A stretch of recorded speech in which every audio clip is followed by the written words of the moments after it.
കാണിച്ചു തരാം, എല്ലാവർക്കും കാണിച്ചു തരാം ഞാൻ. ആലീസിന്റെ തനി സ്വഭാവം ആരും ഇവിടെ അറിഞ്ഞിട്ടില്ല. അൽ ഷോദം ഓഫ് ഒന്ന് തോന്നു കൊടുക്കാൻ നോക്കുമ്പോൾ ഈ തല കയറി നിരങ്ങുന്നോ.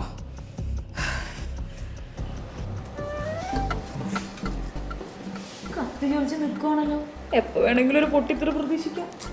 ഉത്തരത്തിലുള്ള കിട്ടിയതും ഇല്ല കക്ഷത്തിലുള്ള പോകുന്നുള്ള അവസ്ഥയാണല്ലോ. നമുക്ക് കുറച്ച് സമാധാനം കിട്ടുമെന്ന് വിചാരിച്ചിട്ട് പേഴ്സണൽ അസിസ്റ്റന്റിനെ കൊണ്ടുവരാൻ പറഞ്ഞു. ഇതിപ്പോൾ മൊത്തത്തിൽ സമാധാനക്കേടല്ലേ ഈശ്വര. ഇതിന്റെ ഒന്നും ഒരു ആവശ്യം ഉണ്ടായിരുന്നില്ല. എന്തെങ്കിലും ഓട്ടം തോന്നാൻ കണ്ണടച്ചാൽ മതിയായിരുന്നു. ഇതിപ്പോ ജിജോടെ വരവിന്റെ പിന്നിൽ സത്യം കാണാൻ അന്വേഷിക്കാൻ മാം ഇറങ്ങിക്കഴിഞ്ഞാൽ നമ്മൾ പൊക്കും. നീ ആ നാക്കുന്ന കാണിച്ച പഠിക്കാത്ത കരുനാക്ക് ഈശ്വര പറഞ്ഞത് പഠിക്കല്ലേ.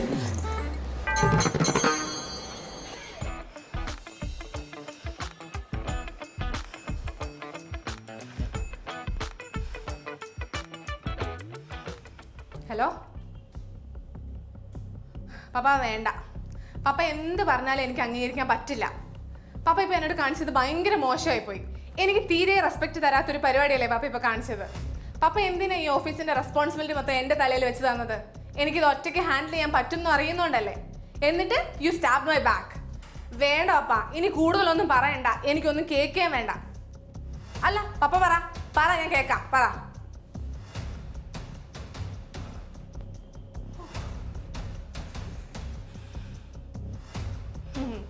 അല്ലെങ്കിലും പപ്പയ്ക്ക് ഓരോ ന്യായം ഉണ്ടല്ലോ ഓരോ കാര്യങ്ങൾ പറയുമ്പോൾ. ഇനി എന്തായാലും എനിക്ക് ഇതിൽ കൂടുതൽ സംസാരിക്കാൻ താല്പര്യമില്ല. സംസാരിച്ചാൽ ഇനി വഷളാവേ ഉള്ളൂ. ശരി, വെച്ചോ.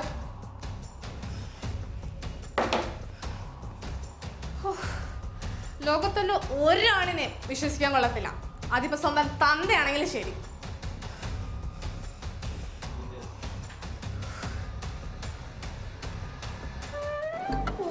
അഗ്നിപർവ്വതം പൊട്ടി ഒലിക്കുവാണല്ലോ മക്കളെ. ഇപ്പോഴെങ്ങനെ അകത്തോട്ട് കയറി ചെന്ന തീരുമാനമാകും. പരിസരത്തേക്ക് പോവാതിരിക്കുന്ന നോക്കാന്നല്ലേ. അല്ലെങ്കിൽ ഇപ്പൊ ആര് പോകുന്നു? എന്റെ തലയിൽ കൂടെ ട്രെയിൻ ഓടുമല്ലേ. ഇപ്പൊ തൽക്കാലം നമുക്കിവിടെ നിന്ന് മാറുന്നതായിരിക്കും നല്ലത്. ആ പെണ്ണുമ്പോഴേക്ക് എങ്ങനെ ദേഷ്യം കൊണ്ടോ നീ വാതിലെങ്ങനെ തുറന്നാ ഫ്രണ്ടിലേക്ക് കയറുന്ന നമ്മളായിരിക്കും. അതൊക്കെ അവിടെ നിൽക്കട്ടെ, നമുക്കിപ്പോ മുങ്ങാം.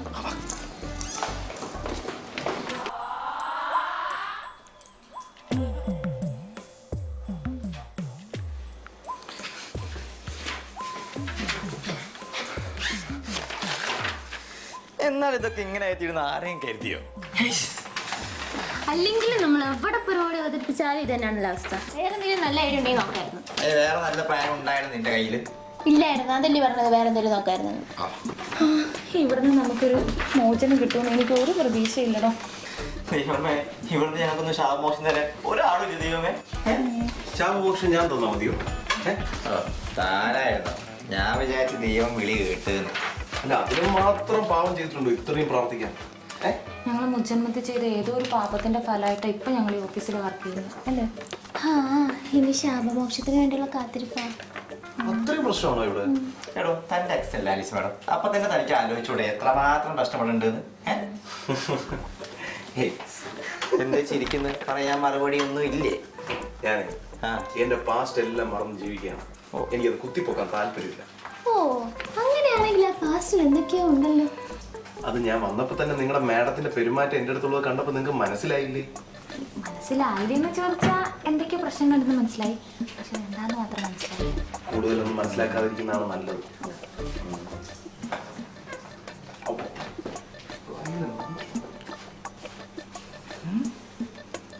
നമ്മൾ വിചാരിച്ച പോലെ ഒരുത്തനല്ല അവൻ. നമ്മളൊക്കെ വിറ്റ കാശ് അവന്റെ പോക്കറ്റിലുണ്ട്. അതുകൊണ്ടേ സംസാരിക്കുമ്പോൾ സൂക്ഷിച്ചും കണ്ട് സംസാരിക്കണം, അല്ലെങ്കിൽ പണി ഇവിടെ നിന്ന് കിട്ടുമെന്ന് പറയാൻ പറ്റത്തില്ല. ഇനി കൂടുതൽ മാഡമായിട്ട് റിലേറ്റ് ചെയ്യുന്ന കാര്യങ്ങൾ ഇവിടെ സംസാരിക്കുന്നതാണോ? ആ കാര്യത്തോട് ഞാൻ അംഗീകരിക്കുന്നത്. അല്ലെങ്കിൽ ഇവള് പറഞ്ഞത് പേരോടെ നീ അംഗീകരിക്കാത്തത്? ഇതിൽ നീ അസൂയപ്പെട്ടിട്ട് ഒറ്റ കാര്യമില്ല മോളെ. പിന്നെ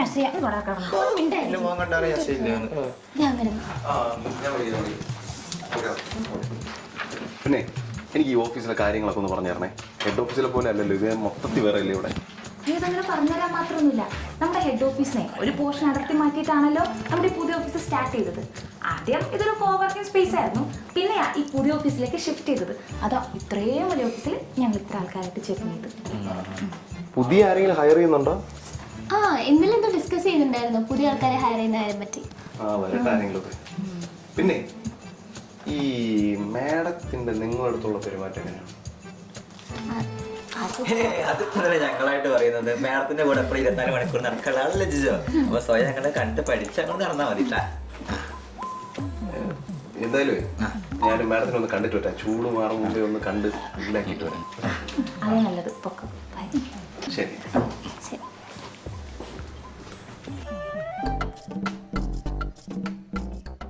പതുക്കെ പതുക്കെ നമ്മുടെ അടുത്ത് മാഡത്തിന്റെ കാര്യങ്ങൾ മാത്രമേ ചോദിക്കുന്നുണ്ട്. ഞാൻ ഇടപെട്ടിട്ടായിരുന്നു നിന്റെ വായന എന്താ കിട്ടിയാണ് അവനെ. ഇതൊന്നും സംഭവിച്ചില്ലല്ലോ. ഭാഗ്യം.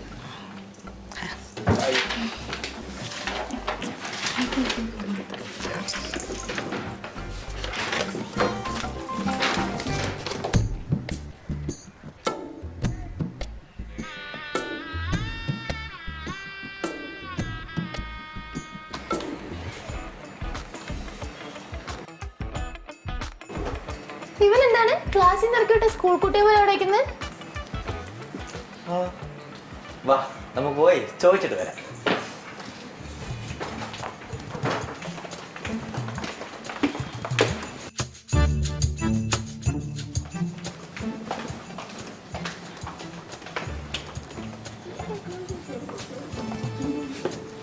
എന്താ ഇവിടെ നിൽക്കുന്നേ? അതോട്ട് ഓർമ്മില്ലേ?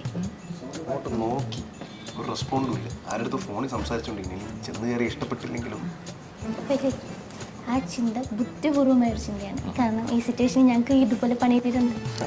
വെറും പണിയല്ല, നല്ല എട്ടിൻ്റെ പണി. അതുകൊണ്ടേ കൃത്യമായ പെർമിഷനൊക്കെ കിട്ടിയിട്ട് ആലോചിച്ച് കയറിയാൽ പിന്നെ എനിക്ക് തോന്നുന്നതേ ഇവരുടെ ഈ പാസ്റ്റ് കാരണം ജോജോനെ വീണ്ടും ഹെഡ് ഓഫീസിലേക്ക് മേഡം പറഞ്ഞേക്കുമെന്നാ.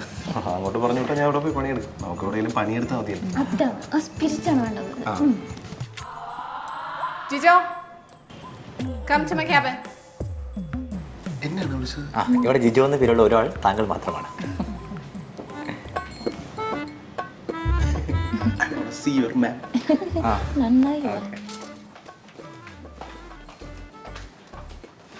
എന്റെ ദൈവമേ, അങ്ങേരുടെ അടുത്തേക്ക് വരുന്ന ഈ കുഞ്ഞാടിന് സ്വർഗരാജ്യം തന്നെ കാണിച്ചു കൊടുത്തേക്കണേ.